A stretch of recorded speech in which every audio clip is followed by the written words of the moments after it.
On February 15th, 2013, over Chelyabinsk, Russia, an asteroid heavier than the Eiffel Tower slammed into the atmosphere. And then, 30 kilometers above the ground, it exploded.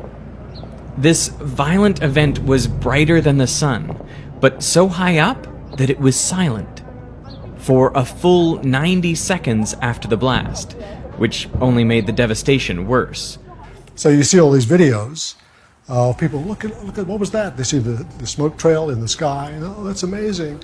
And then, just when you think nothing's going to happen, the shockwave hits and it blows out the windows.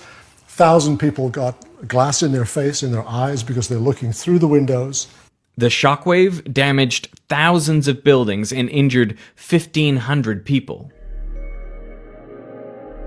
What makes the Chelyabinsk incident kind of embarrassing is that the very same day, scientists had predicted that an asteroid would make a close flyby of Earth. And they were right. 16 hours after Chelyabinsk, a similar-sized asteroid, known as Duende, came within 27,000 kilometers of Earth's surface. That's closer than satellites in geosynchronous orbit. But while they correctly predicted this close approach, they completely missed the unrelated asteroid that exploded over Russia. And the truth is, this happens all the time. We're really not that good at detecting asteroids before they hit us. Since 1988, over 1,200 asteroids bigger than a meter have collided with the Earth. And of those, we detected only 5 before they hit. Never with more than a day of warning. With all our technology and all the telescopes across the Earth, not to mention the ones in space, why do we struggle to detect dangerous asteroids before they strike? What are the chances that a big asteroid will hit, wiping out most, if not all, life on Earth? And if we saw one coming, what could we do about it?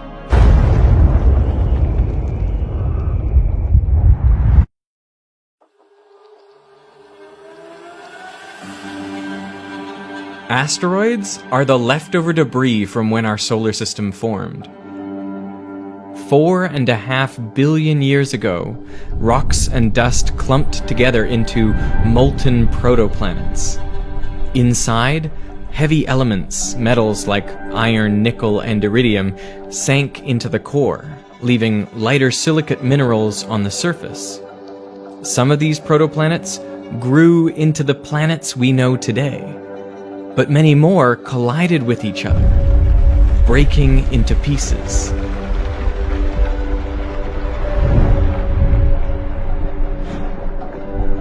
These pieces continued orbiting the sun and smashing into each other and breaking into even smaller fragments. These became the asteroids. Most of the asteroids have stable orbits between Mars and Jupiter, in the main asteroid belt. But some have made their way closer to Earth, and these are known as near-Earth objects. They are of greatest interest to us because of the threat they pose. In his last book, Stephen Hawking considered an asteroid impact to be the greatest threat to life on Earth.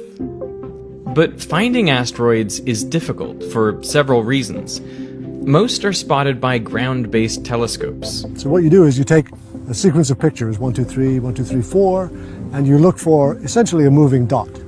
And it's moving because it's orbiting around the sun, whereas the stuff far away, the stars and galaxies, are not. But you have to look carefully. Asteroids are not very big. They range from meters up to kilometers in size. And in the vast expanse of space, rocks like that just don't stand out. And even the small ones can be damaging. The Chelyabinsk meteor was only around 20 meters in diameter, roughly the width of 2 school buses. Plus, asteroids are rough and dark.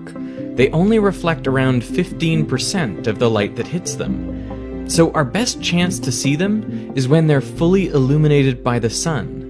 And that's why over 85% of the near-Earth asteroids we've detected were found in the 45 degrees of sky directly opposite the sun. Even once you've detected an asteroid, it's hard to tell if it will hit the Earth. So if you just discover an object and you only have data from a few days, then you can't really tell where it's going to go because you're trying to take this little arc of motion and predict it far into the future. So what you need is observations over years and years. But even if you have perfect observations of an asteroid, there's kind of a fundamental limit to how far in the future you can predict. And that's because a couple of effects. But one is that, they're not just orbiting the sun with no other influence. All of the planets have gravity, and all of the planets are pulling on near-Earth asteroids and can change the orbit significantly. So there is something called dynamical chaos, which basically means after a certain amount of time, you don't know where the asteroid is going to be. And in practice, what that means is we can't do any work more than 100 years in the future. So the maximum time you can predict with any accuracy at all where a body will be is about 100 years. And this is pretty important, because we know with certainty if one does hit, the results will be dramatic.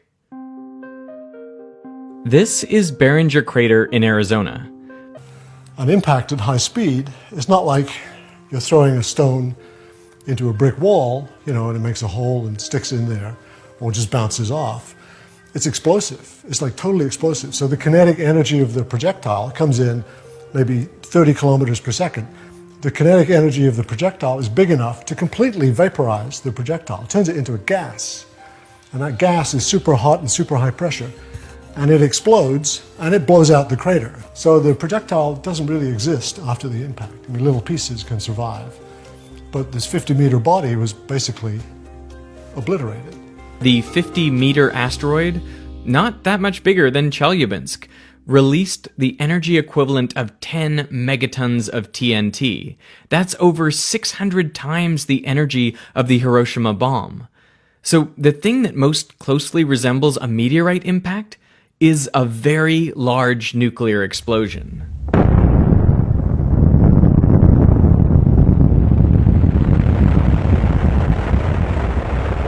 What are our chances that Earth gets hit by another 10-kilometer or bigger asteroid?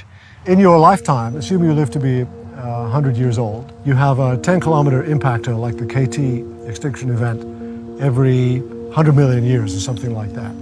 So the probability of getting it in 1 year is 1 in 100 million. So you have 1 in a million chance of dying from a 10-kilometer impactor. But because we know that there are no 10-kilometer impactors with a path that intersects the Earth for the next 100 years, your chance of dying from that is actually 0.